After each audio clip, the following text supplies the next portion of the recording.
E aí, meus queridos, muito bom dia, boa tarde ou boa noite para você que está nos ouvindo. Meu nome é Renato Pinheiro Júnior, eu sou estudante de psicologia e apresentador desse podcast. E você está no novo formato, o podcast que é Kit de Lanterna e mapa para a sua experiência no dia a dia. E mais uma vez, muitíssimo obrigado pela sua audiência e pela sua participação no episódio de hoje. E bom, no episódio de hoje, nós vamos falar sobre demência, comprometimento cognitivo leve e acidente vascular cerebral. Claro, dentre outras coisas que nós vamos tratar aqui, sobre neuropsicologia e neurociência no geral. E como essas ocorrências se relacionam ou não intimamente. E primeiramente eu gostaria de agradecer muitíssimo a doutora Jéssica Vicentini por estar participando desse episódio com a gente. E Jéssica, se apresenta brevemente para os nossos ouvintes. Olá, muito obrigada pelo convite. Então sou a Jéssica, eu sou psicóloga, fiz minha graduação pela Unifesp, que é a Universidade Federal de São Paulo. Depois fiz meu mestrado e meu doutorado na Unicamp, na área de neurociências. Então fiz mestrado e doutorado em ciências, né, com área de concentração em neurociências. Fiz neuropsicologia na USP e também um curso de avaliação psicológica pelo Unicamp, né? E trabalho na área de neuropsicologia hoje. É isso aí. É um currículo de muito respeito. E também temos conosco também a minha colega de classe e estudante de psicologia, Ingrid Maiara. Ingrid, se apresenta um pouquinho para os nossos ouvintes. Bom, olá, muito obrigada, né, Renato, pelo convite. Como ele disse, meu nome é Ingrid Maiara, eu sou estudante de psicologia, estou no 5º semestre na ASP, e atualmente eu trabalho como estagiária no escritório de apoio ao pesquisador do colégio e também sou aluna de iniciação científica. Olha só, é isso aí, essa é a minha meta. E agora vamos partir um pouco para o nosso diálogo de hoje, que é neuropsicologia. E eu queria começar fazendo uma pergunta aí introdutória para fomentar o nosso diálogo. Quais os tipos de demência que existem, Jéssica? Porque assim, a demência ela é como se fosse um espectro ou não? É que a demência, a mais comum que a gente conhece é a doença de Alzheimer, né? Acho que é a mais difundida, é a mais conhecida quando a gente vai pensar em conhecimento popular, né? Mas existem vários tipos de demência. Né? Então, a gente tem, por exemplo, demência por corpos de Levy, a gente tem por parkinsonismo, a gente pode ter demência vascular, né? E dentro dessa demência vascular ainda tem subtipos de demência, a gente pode ter demência frontotemporal, né? E dentro dessa demência frontotemporal a gente também pode ter subtipos de demência, então, a fase progressiva primária, né? Ou demência frontotemporal de característica comportamental, né, que você começa ou com uma apatia ou com uma falha de controle inibitório, né, com alterações de comportamento. Então, a gente sabe que existem várias classificações para demência, né, mas acho que é um pouquinho diferente do conceito de espectro, né, porque quando a gente pensa em espectro é quando tá tudo meio que no mesmo guarda-chuva, né, então quando a gente olha, por exemplo, o transtorno do espectro autista, né, no sentido de que dentro de um mesmo quadro, né, dentro de um mesmo diagnóstico, a gente pode ter ali características que passeiam ali por aquele guarda-chuva, digamos assim, né? Então, no caso das demências, a gente realmente tem classificações diferentes, né? Então, a depender ali da sintomatologia, da apresentação clínica, da apresentação neuropsicológica, né? Da imagem, a gente vai fazer essa classificação. E são classificações também que, de fato, a gente só tem certeza absoluta de uma demência no pós-mortem, né? Então, a gente olha a sintomatologia e a gente olhando para essa sintomatologia, para os exames de imagem e para a apresentação clínica, a gente tem um caminho mais direcionado para aquela apresentação, né? Para aquele subtipo de demência, mas a certeza realmente é só realmente quando são feitos os exames histológicos e tudo mais. Interessante. Eu falo que eu gosto de quando eu erro alguma pergunta, ou quando na minha pergunta eu coloco alguma afirmação e eu tô errado. Porque aí, geralmente, quando a gente não sabe muito, a gente aprende mais, né? Então, eu não sabia disso, por exemplo, nessa questão do espectro. Eu dei como uma palavra para ver se realmente se classificaria, mas fica aí para quem está nos ouvindo. É, um espectro seria diferente, né? Demência, existem algumas classificações de demência, como a Jéssica falou. É, e como você está falando sobre alguns tipos de lesão e tudo mais que você mencionou, aparentemente em algumas regiões do cérebro, é, e aí eu queria fazer uma pergunta. As demências, elas são sempre acompanhadas de um comprometimento cognitivo? Para ser a demência, a gente precisa ter o comprometimento cognitivo em pelo menos ali duas áreas, e junto com isso um comprometimento funcional. Então, por exemplo, eu posso ter lá memória e atenção prejudicadas, e junto com isso um comprometimento na atividade de vida diária do paciente, né? Então, o que que a gente entende como atividade de vida diária? A gente vai ter as atividades de vida diárias que são básicas, e a gente tem as atividades de vida diária que são instrumentais. Em geral, esse comprometimento, quando começam, né, os sintomas começam nas atividades instrumentais. Quais seriam elas? Vamos supor que eu vou preencher um cheque, né? Então eu preciso ali de essa habilidade instrumental para fazer esse preenchimento, ou que eu vou manusear uma medicação, né? Então eu tomo, por exemplo, 8 medicamentos ao dia, e aí eu preciso manusear e saber quais são os que eu tomo pela manhã, quais são os que eu tomo pela tarde, quais são os que eu tomo à noite, né? Então isso daí também entraria nas AVDs, né? Que é a sigla instrumentais. E a gente pode lidar com dinheiro, ou então conseguir cozinhar ou dirigir, né? Que são essas dentro dessa classe aí das AVDs instrumentais. Mas a gente tem também as básicas, né? Que seria ter continência, ou então eu fazer o uso do banheiro de forma autônoma, eu tomar banho sozinho, né? Que são as atividades as atividades de vida diária básicas, né? Então seriam aquelas que estão mais associadas com realmente aquilo que é primordial, né? Aquilo que é básico, digamos assim. Entendi. Interessante. E o que que pode se encaixar, assim, nesse comprometimento cognitivo? O que que é sei lá, uma lesão? O que que é um comprometimento cognitivo? Qual é a diferença entre essas classificações ou esses termos? Uhum. São dois termos que geralmente causam confusão no sentido de, o médico falou que eu tô com um comprometimento cognitivo leve. Isso é demência? Né? Muito provavelmente não. Se o médico falou esse termo, comprometimento cognitivo leve, ele está falando de um diagnóstico, né, que é um diagnóstico do DSM-5, que chama transtorno neurocognitivo leve. Né? Então, já não é classificado como demência só por ter usado esse termo. Né? Qual que é a diferença entre os dois? Justamente as atividades de vida diária. Né? Então, quando eu tenho comprometimento de AVD, é um quadro demencial.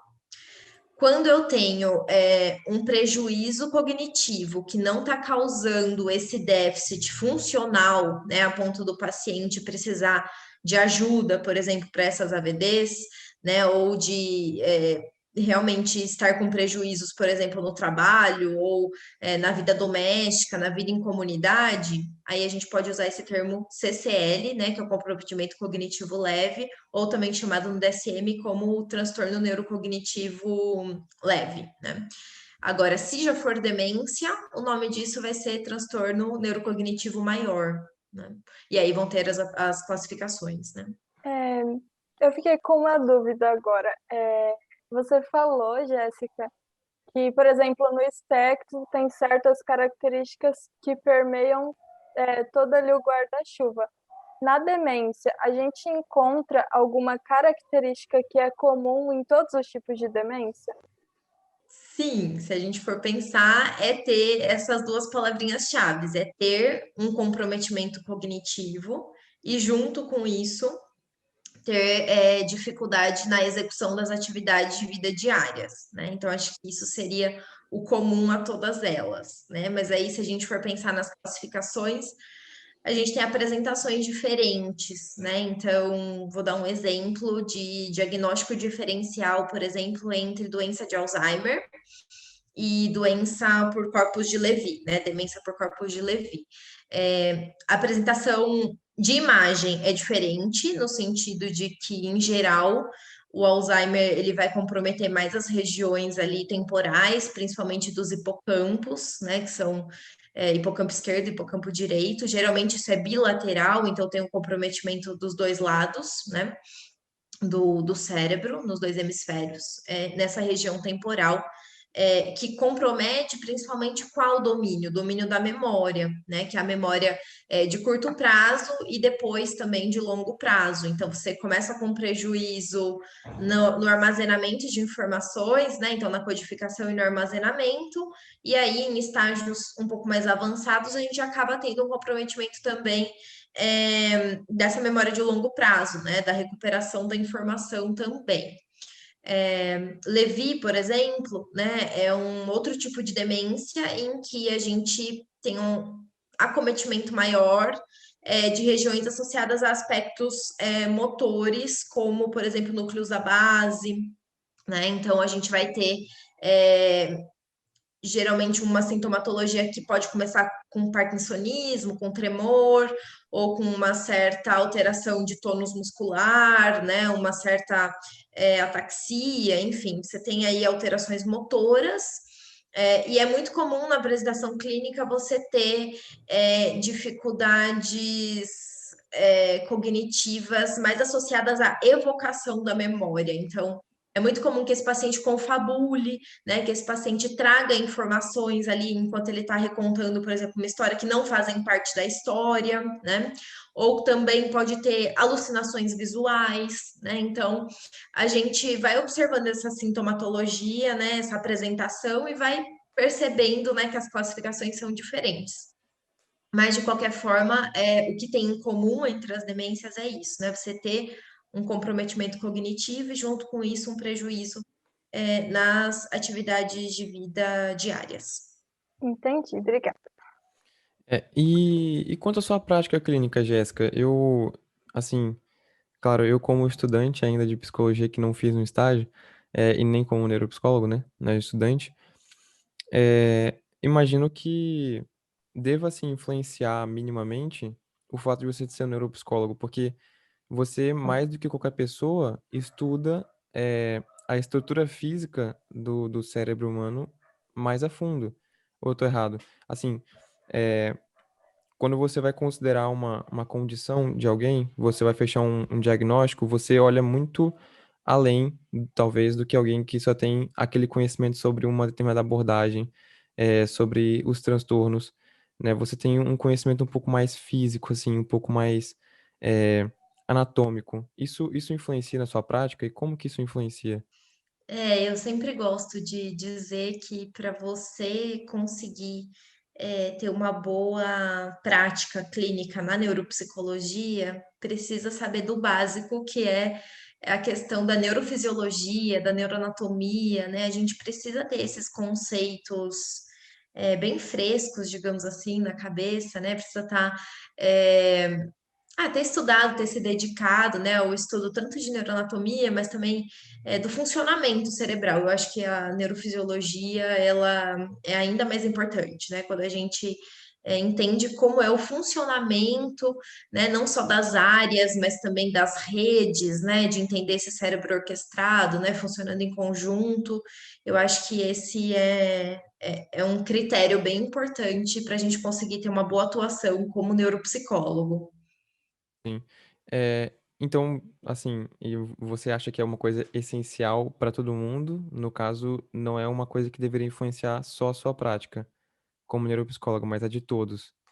Se para outras profissões dentro da psicologia, então, por Não, exemplo, eu vou ser psicóloga hospitalar ou psicóloga clínica, se também seria importante, é isso? isso, tipo assim, dentro do meio dos psicólogos, né, dos profissionais psicólogos, você acha que para todos eles é importante, então, não é uma coisa que devia influenciar só a sua prática como neuropsicóloga?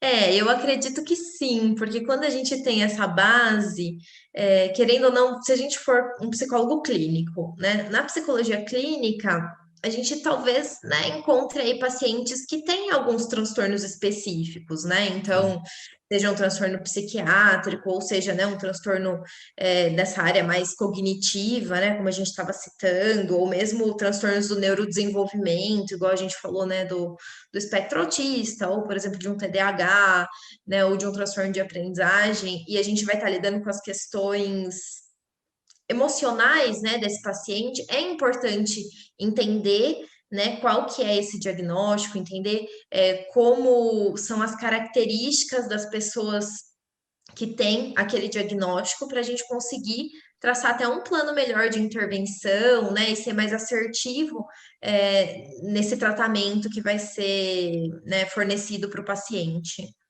entendi. É, eu costumo abrir uma caixa de perguntas lá no Instagram para quem tem dúvida perguntar para o nosso convidado. E aí eu vou estender essa pergunta para você. Tem um ouvinte que perguntou assim, né, já que a gente está falando sobre prática na clínica, ele pergunta assim: neuropsicólogo só trabalha com teste e em quais áreas além dessa ele pode trabalhar?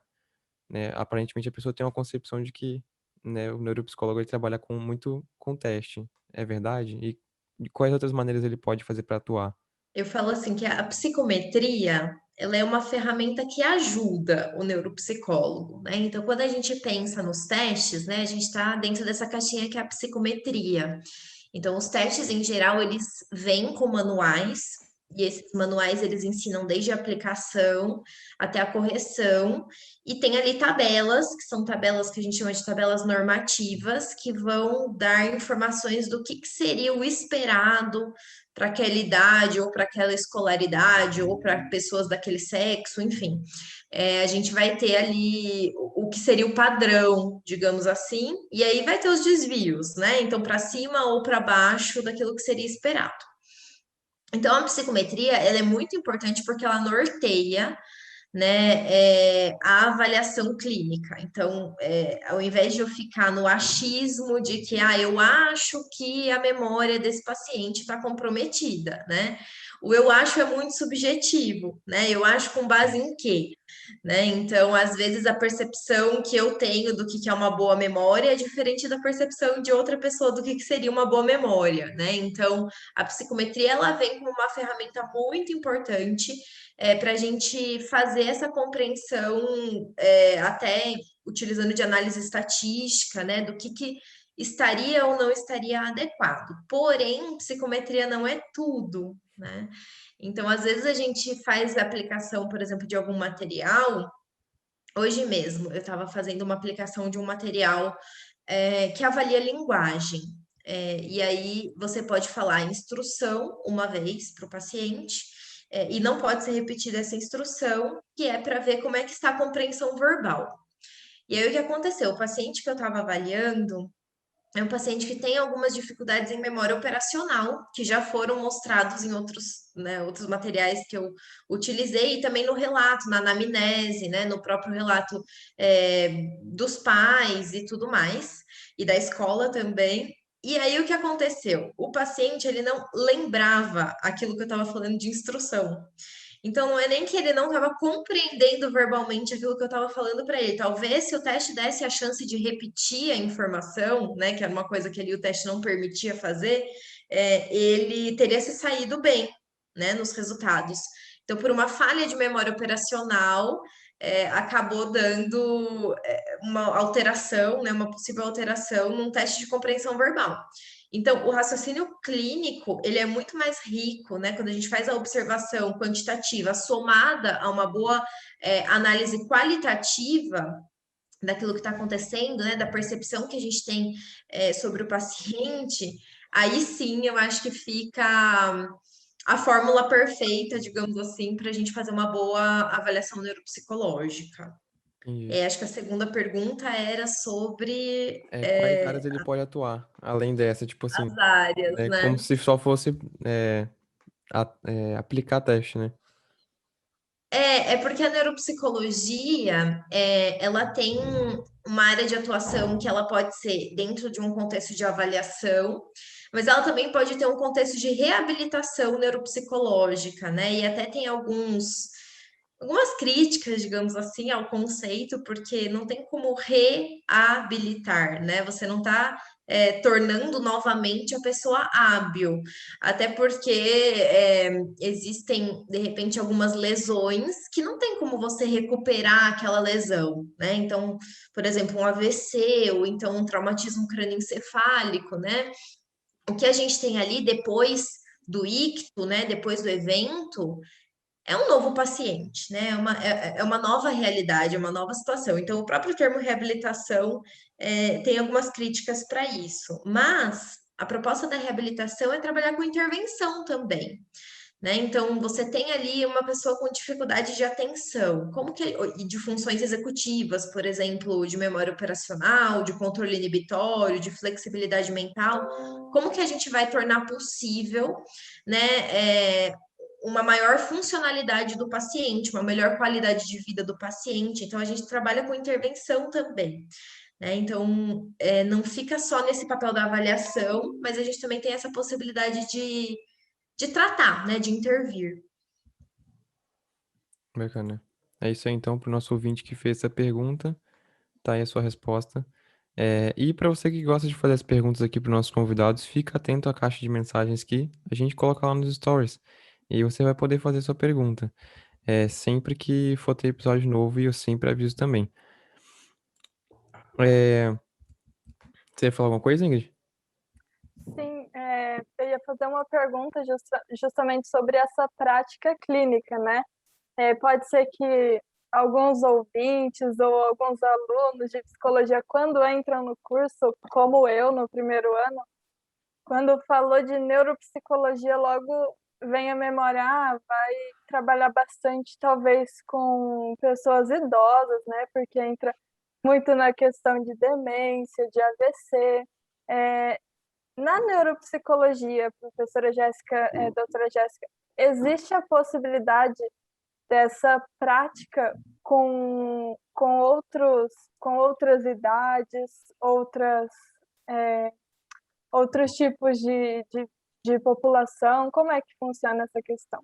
Sim, a neuropsicologia ela vai abranger todas as idades. É que, em geral, quando a gente vai escutar a história da neuropsicologia, a história da neuropsicologia ela começa muito com o estudo de lesões, né? Então a gente tem lá o caso do Phineas Gage, né? Que teve a barra de ferro atravessada e acabou apresentando mudanças de comportamento. A gente tem a história do HM, né? Que teve regiões ali do lobo temporal extraídas, né, por um processo cirúrgico e acabou com algumas sequelas de amnésia retrógrada e anterógrada, né? Então, a gente olha para o estudo ali, né, principalmente na era do localizacionismo e tudo mais, e tem muito paciente com lesão, né, que ajudou a construir essa história da neuropsicologia. Então, dá a sensação que a neuropsicologia ela vai intervir no pós-lesão, né? Então, teve um AVC, a gente vai então fazer um trabalho, né, neuropsicológico. Então, um traumatismo crânioencefálico, ou um tumor, né? Ou no próprio caso das demências, né? Até pelo termo, né? Reabilitação, né? Então dá a sensação que é tentar recuperar alguma coisa que foi perdida, né? Então, por isso que eu acho que vem muito esse termo da demência quando a gente pensa assim. Mas a neuropsicologia ela abrange todas as idades. Então, por exemplo, eu tenho um material aqui no consultório que ele começa com 15 dias de vida. E aí a gente tem materiais que vão até, né, 90 e poucos anos. Então, é muito amplo, né? A avaliação neuropsicológica de bebês, ela é muito funcional para a gente ver os marcos do desenvolvimento. Então, quando a gente pensa em marcos do desenvolvimento, a gente está falando de linguagem receptiva, linguagem expressiva, habilidade motora grossa, habilidade motora fina, desenvolvimento socioemocional e cognição. Né? Então, entender sobre esses marcos do desenvolvimento, né? Se essa criança está se desenvolvendo dentro de um processo que seria considerado típico, é muito importante, porque quando a gente traça intervenções precoces, a gente sabe que o cérebro da criança ele é muito mais plástico, né? Ele tem muito mais neuroplasticidade do que o cérebro do adulto, do que o cérebro do idoso, né? Apesar que tem também, né, nessas faixas etárias, mas na criança é muito mais plástico. Então, a chance de intervenção é ainda maior, né? Então, de se conseguir alcançar uma progressão melhor, né? Um prognóstico melhor desde que se proponha intervenções precoces, né? Então, desde bebês a gente já consegue fazer avaliação neuropsicológica. Então, quando vai trabalhar com crianças, é mais voltado para o desenvolvimento, para esses marcos do desenvolvimento, para ver se tem a normalidade ali para aquela idade que você está atendendo. Seria mais ou menos isso? Pode ser essa avaliação dos marcos e pode ser também investigação de alguns possíveis transtornos também, né? Em geral, a gente tem uma categoria lá que são os transtornos do neurodesenvolvimento. Então, dentro dessa categoria maior, a gente tem, por exemplo, deficiência intelectual, a gente tem transtorno do espectro autista, a gente tem transtornos de linguagem, transtornos da comunicação, TDAH, que é o transtorno de déficit de atenção, hiperatividade. Então, a gente tem ali uma categoria, digamos assim, de transtornos que qual que é o critério para estar dentro dessa categoria? É isso acontecer de forma precoce, ou seja, durante o desenvolvimento, né? Isso aparecer. Então, por exemplo, um transtorno de aprendizagem. Um transtorno de aprendizagem, de fato, ele vai conseguir ser mais bem identificado quando a criança passa pela etapa da alfabetização, né? Antes disso, não tem como saber. A gente até pode olhar para alguns riscos para, né, transtorno de aprendizagem, mas a gente não vai ter isso de uma forma tão nítida, tão clara, como quando a criança é, de fato, apresentada a essa oportunidade de alfabetização e começa a ter uma defasagem, né, nítida quando comparado, por exemplo, ao desempenho intelectual, né, ou aos resultados, né, comparado ao resultado dos outros colegas para essa leitura escrita e matemática, né? Então, a gente pode olhar também para alterações associadas, né, a esse desenvolvimento.